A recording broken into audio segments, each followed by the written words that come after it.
Good morning, gang. Happy Saturday. Yes, I have the day right. So, kind of funny. Yesterday I said it was Monday morning. I was like, no, that's what I get when I have a Thursday off and my days get messed up. Okay, so this is a question that comes up a lot from you guys, and I mean, all over the place. How do I get my husband, my kids, my friends, my neighbor, my whoever to realize that there's something going on? Okay. And I know, I say it all the time, just keep telling them they'll come around, they'll come around, they'll come around, they'll come around. All right. Here's the latest. Now, you guys all know that at least in Sweden, the Swedes are prepared, okay? For years, the government has come out and said, prepare, prepare, prepare, prepare. They put out public service announcements, everything like that. I mean, and, their advertisements, I guess, if you will, come up with, what are you going to do if the heat stops working? It becomes difficult to prepare and store food. The shops run out of food. There's no water in the taps or in the toilet. It's not possible to fill up your car. Payment machines and ATMs stop working. Mobile networks and the internet aren't working. Public transport stops working. It becomes difficult to obtain medicines and medical equipment. Sweden, for years, has been telling people in Sweden to prepare. Pretty much a well-known thing around the world, okay? At least in the prepper community, okay? In the U.S., okay, FEMA, Federal Emergency Management, okay, is still clueless, all right? If you look right now, I've got it right in front of me here, FEMA says to have a 3-day supply of food, a 3-day supply of water, maybe not maybe, but, flashlight, a first aid kit, the very bare bones basics. But, 3 days worth of food. This is what FEMA's telling U.S. citizens right now. And you wonder why so many people are freaking clueless. All right. So this came out last night, yesterday afternoon, I guess, if you will, Friday afternoon. And I originally saw it on RT, okay, and I know some people say, oh, it's RT, blah, blah, blah, propaganda, maybe. Okay, so I look things up, and you know me, I always double check this. Well, this was also on Toronto 99. This was in the Azerbaijani news. All over the place. Nowhere in the American press, nowhere in the Australian press, the British press, nothing like this, okay? This is what's going on in Germany, okay? Mind you, Western world, okay? We're not talking about this is going on somewhere in Sri Lanka or something like that. Headline of the story: with blackouts looming, German government holds disaster preparation day, promotes cooking without electricity. I'll read you the first beginning to this.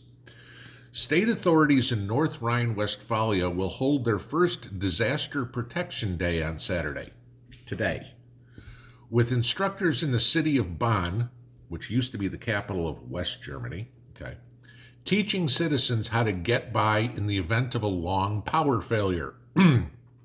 An advertisement by the Federal Civil Protection Office gives a hint of what's in store and features an elderly woman wearing several layers of clothing, heating her apartment with candles burning under an upturned flower pot, and sealing her windows with reflective foil. The German government is now telling people to prepare. I talked to you guys a few days ago about what's going on in Europe with fuel prices, okay? A few of you guys who live there have said, heat's gone up like crazy, gas has gone up like crazy. There's stories all over the place. Other channels have talked about it too, with gas stations out of gas because people are stocking up like crazy, all right? Now, give you this. Germany relies on natural gas for their heat and power. And their supplies were very much depleted. This, again, is all from this article, okay? Depleted because they had a very cold winter last year and a cold spring. Of course, that makes global gas markets tight. And again, we all know about Nord Stream 2 and bringing in natural gas from Russia. Gee, can we put a little pressure on by withholding how much goes through the pipeline? Sure. Okay. Then you have an increased demand in Asia because China has the same problem. You all know about the Chinese blackouts and brownouts going on because of shortages in coal and everything because, oh my God, we've got to go green. Then it was a hot summer in Europe, okay, which again drove electricity prices to record highs. Now, Germany is one of these foolish countries that believes renewable energy is the answer to everything, okay? Wind production, it wasn't windy in Germany this year, okay? So they had to increase their coal usage to generate electricity. So now that's depleted what they thought would just be, it'd just be a backup to coal. So now you have the German government. Now, mind you this, Germany also pays the highest electric prices in the world, okay, because of this, all right. We want to be renewable energy. Renewable's all fine and dandy, okay? It's a good addition to what you have. Germany's going to shut down all their nuclear power by next year. They plan on being without coal by 2038. Granted, that's a long way away. Okay. And they want to be 100% renewable energy by then. Right now, Germany's 44% renewable energy. 44% renewable energy. And they pay the highest electric prices in the world. That tells you exactly what's going on. So if they want to be totally controlled by renewable energy, green energy, and they're already paying the highest energy bills in the world, gee, why the hell does the German government have to say, well, gee, we failed, and so now get your little terracotta plants out and make yourself your tea candle heater so everybody can sit around the kitchen table hunched over with their hands there trying to warm up a little bit. This is where it's going, guys. This is why we prep. This is in Germany. This isn't in Madagascar. This isn't in Botswana, okay?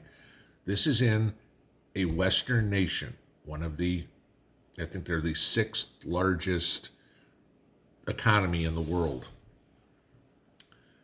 This is what's going on. And they're telling people you need to prep. Swedes aren't as big, but the Swedes been on. Don't hear any of this news coming out of Sweden. What's going to happen when you hear news like this come out of Canada? It gets cold there. United States, it gets cold here. Okay. Gee, we can't frack. We shut down Keystone. And all of a sudden, it's cold. We've talked about grand solar minimum, right?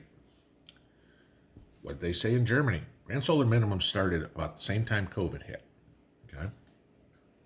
They had a colder winter last year, a long spring. We had a colder winter here. Okay. Look at Texas. They had a hotter summer. Look what happened on the western half of the United States. It hasn't rained in 4 months? Okay. This is what's going on, guys. This is why anybody that is in your family or whatever who doesn't prep needs to look at this article. I'll link it below. But when the 6th largest economy in the world and the government says, you need to prep because, this is how you can cook without electricity. This is how you can cook without gas.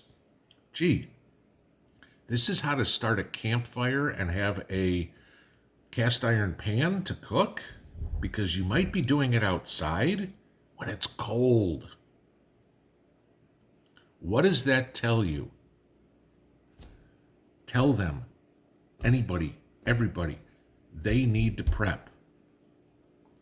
Alaska Prepper did a great video yesterday about being in the grocery store. Okay, it says what happens when the balloon goes up and everybody runs into the grocery store all at the same time.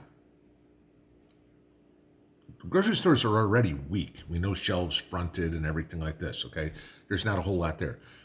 Even in my little town, if everybody hit the couple of grocery stores that we got there, the place is wiped out in a couple hours. Okay, that's it. There's no more food. You're not going in and getting 2 months, 3 months worth of food. If you don't have it, you ain't got it. You know, it's funny. Mrs. P made something for dinner tonight. Okay, something we never had before. But I was looking for something. We had some zucchini left. Okay, so she thinly sliced the zucchini, put little meatballs in it, and then we had poured some of our homemade salsa over it. So pretty much everything that we ate, with the exception of the ground beef that was in there that we got from buying half a cow, we grew. That was half our dinner. Dinner cost us, because we bought the cow, $3. Okay, can't say I'm not going to say what the vegetables cost because we bought seeds and grew the stuff. All right, made the salsa, did whatever. So yeah, okay. You had to pressure can it, and that took time to, energy to pressure can. I'm not going into that. I'm just talking about the ingredients. But we had that delicious dinner. But $3. How far? $3 won't get you half a hamburger at McDonald's. Tell them they need to prep now, because we are getting to the point very, very, very, very, very quickly where there ain't going to be nothing. Cargo ships on, trucks not running, people quitting jobs, stores empty. What does it take for people to see what's coming? If they don't want to watch the video, at least send them this article. If they don't wake up reading this when a government comes out and says you need to prep, I don't know what to tell you. Enjoy your Saturday. Pinball out.